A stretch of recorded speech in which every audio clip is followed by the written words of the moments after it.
So, I'm going to talk about black men and a middle-aged white woman.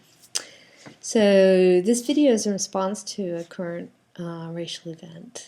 Unfortunately, I don't need to say which one. There's one in the news right now, but this video will be on the web forever.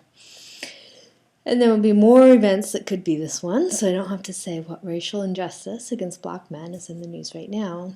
It could be anyone. Fundamental is the problem is that black men live in a completely different America than the rest of us. Even our president lives in a different America. Thank God we have a black president, but it hasn't changed our culture.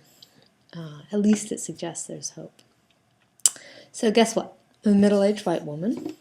I'm supposed to be afraid of black men, but I'm not. The vast majority of them are interesting people, and I'm not afraid of interesting people. I like them. But I'm supposed to be afraid. I know this, and I've actively rejected that fear because, like most fears, it harms me. It makes me less of a human.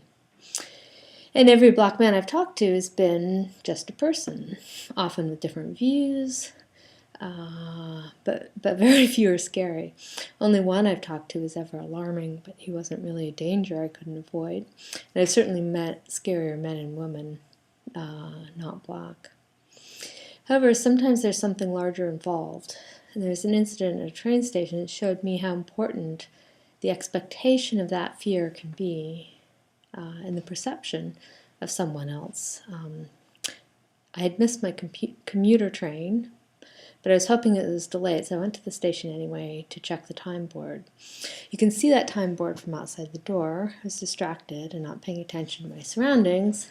I looked through the door from a distance and saw that my train was not delayed, so I turned to go. Turns out there was a black man near the door, and he was slightly drunk. He interpreted my turning around as my being afraid of him. He loudly and drunkenly insisted that he wasn't a danger, and I tried to tell him that I was just looking at the train board, but probably because of constant reactions by a middle-aged woman to his very existence, he didn't believe me. He clearly wasn't a danger, so I kept trying to convince him that I was just checking on the train. He refused to believe me and held open the door to demonstrate his respect and politeness. So eventually I walked in and walked right back out the other half of the door, insisting that I'd missed my train. I was going to get a slice of pizza since I had an hour to the next one. He said that was the funniest thing he'd ever seen. We ended up laughing together. It done a little bit to make him feel okay after unintentionally hurting his feelings. That was actually a huge event in my life. It made me realize how significant little things that I do become to other people as they add up over a lifetime of little events. This man's expectations from me shaped his interpretation of my actions, and they hurt him. I don't want to do that. I want to be a positive force, or at least a neutral one, in people's lives. I want to avoid those stereotypes, and I want to avoid hurting people. But there is also the stereotypes of me and my expected reaction to black men in particular. That's led to a couple of specific actions or avoiding actions on my part that feed into people's stereotypes of me. So some of those conscious changes include my body language and my behavior. When I see a black man in a context that could seem threatening to a middle-aged white woman, a reasonable assumption from his part, I consciously make sure that I look relaxed and try to demonstrate with my body language and maybe hi that I'm not afraid.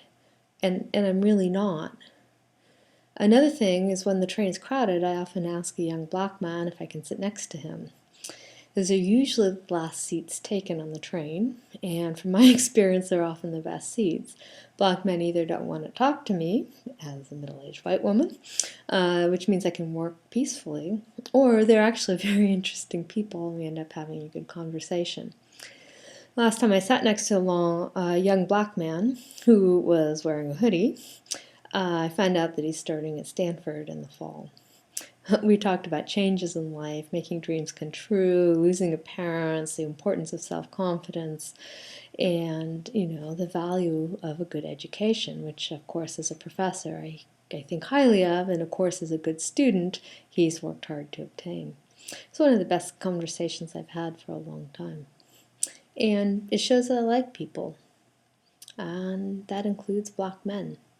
And I really wish them all the best as a group of people, since unfortunately they are grouped together as a certain type of person rather than an individual.